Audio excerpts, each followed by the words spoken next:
Okay, so today we're going to use our knowledge of angles and solve some practical problems. So the first question there, it said we should find the value of x. So you see we have 2x here, we have 3x, and then this other angle, the value was not clearly written, although the value is also given, if you have good insights to angles. So I've already shared I've already explained this type of angle in the previous video. So if you've not watched that, I would like for you to do that. The link will be in the description.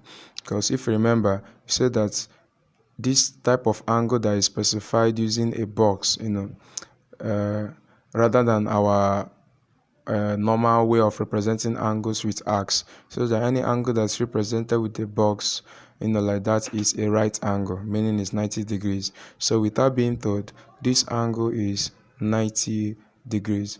So we have to find the value of x. Okay, so what do we know? You see that all these angles are on a straight line.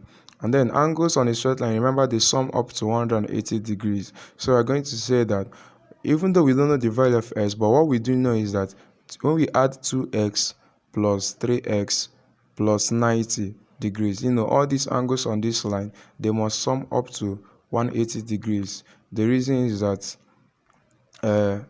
that's the sum of angles, on a straight line. So the thing about angles is that anytime you're going to draw any equation, you must give reason why you're saying what you're saying. So we always put the reason in a bracket. So it's very necessary and important to always state your reason. Why are you saying what you're saying? So you must show the reason. So let's go ahead and solve this. We get the value of x. So 2x plus 3x, that's 5x. I'm just going to cross 90 the other side because it's like times with 180. So I have 180 degrees minus 90 degrees. So we have 5x equal to 90. 180 minus 90 would be 90 degrees. So to get the value of x, we just have to divide both sides by 5. So when we do that, you see that on this side, 5 is going to cancel. So we now have our x equal to 5 into itself is 1, 5 into 90. So let's take it one after the other. 5 into 9 will be 1, 1 remainder 4. You put the 4 on 0, it becomes 40. 5 into 40 is 8. So the value of x is 18 degrees. So that's the answer to the first one. So you see that these laws, knowing them, are very important. Okay, the next one we have we have 200 degrees, we have 5a, and then we have a, and we asked to find the value of a. Right, that should be lowercase a rather. So what we can do is that, what's the relationship here? You see that all these angles are coming from the points. All right, so I'll just shed that point. So you see that all these angles meet at that point. So we call them angles at a point. And if you can recall, angles at a point sum up to 360 degrees. So we're going to say that when we add a, angle a plus 5a plus 200 degrees, we are expected to get 360 degrees. The reason for that is because that's the sum of angles at a point. So that's our reason for doing that. So let's add a plus 5a would be 6a, equal to 360 degrees minus 200, moving to the other side now. So 6a would be equal to 360 minus 200 would be 160 degrees. So just divide both sides by 6 to get the value of a. So 6 is going to cancel out. So we have our a to be equal to, so let's divide 160 by 6. So 6 into itself is 1. 6 into 16 first. That the nearest will be 2. 6 times 2 is 12. So that will be 2 remainder 4. Right? So 6 into 40 would be 6. 6 times 6 is 36. That's the closest. So we have 6 remainder 4, right? So you have another remainder 4. So into 4 now can go. You have to put your decimal point there.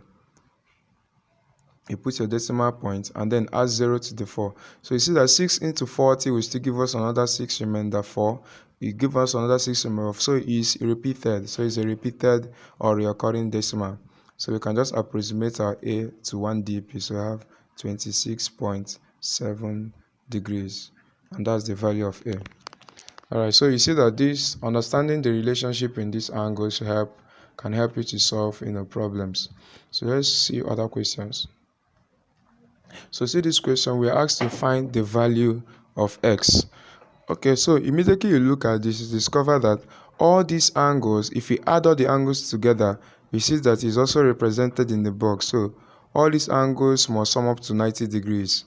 You go see the right angle, which is 90 degrees, is represented with a box. So we're going to say that if you add x plus 2x plus 3x, we are expected to get 90 degrees. That's the right angle.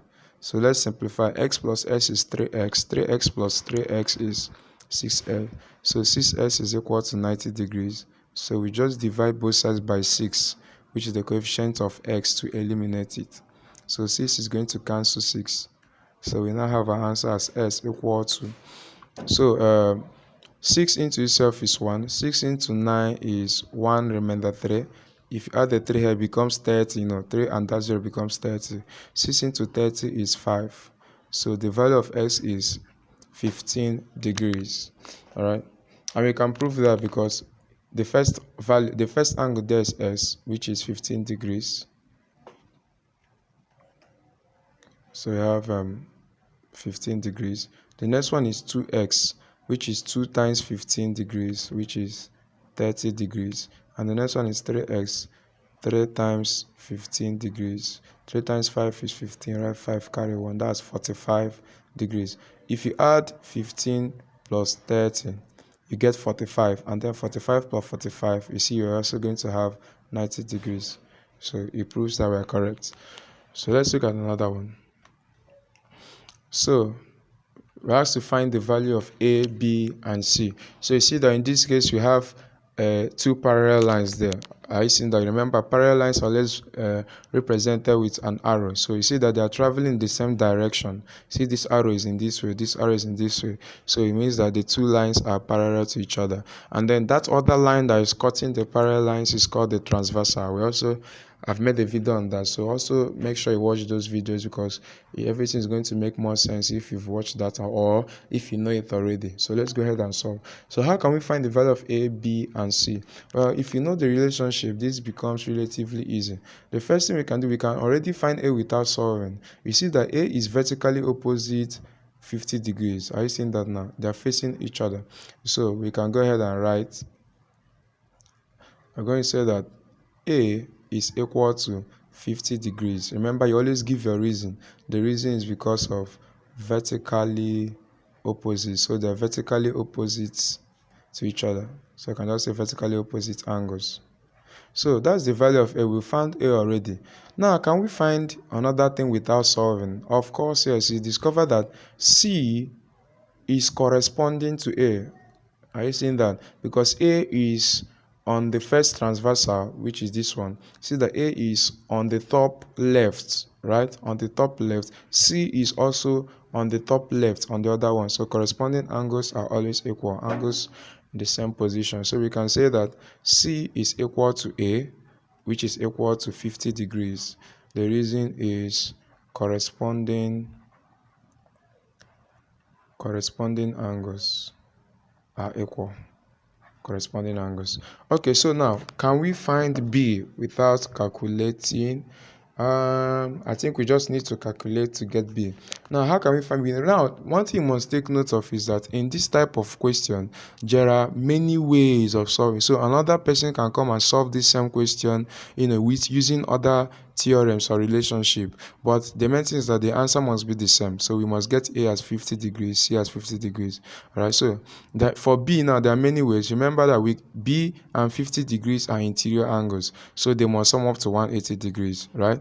Also, we can also say C and B are angles on a straight line. They must also sum up to 180 degrees. So either way, we're going to have, so let's just use C and B. So C and B are angles on a straight line. C is already 50. So we now have C plus B is equal to 180 degrees. All right. Angles on a straight line. Please, there is no space for me. I would have written it in a bracket. So always ensure you write in a bracket the reason why you're saying anything. Remember that C is 50. So we have 50 degrees plus B is equal to 180 degrees. So B would be equal to 180 degrees minus 50 degrees. So B is 130 degrees. So that's the answer for B. All right. So you see that we have learned how to use these relationships to, make these questions are relatively easy. Just know the laws and then you're good to go. So I believe you found this video helpful.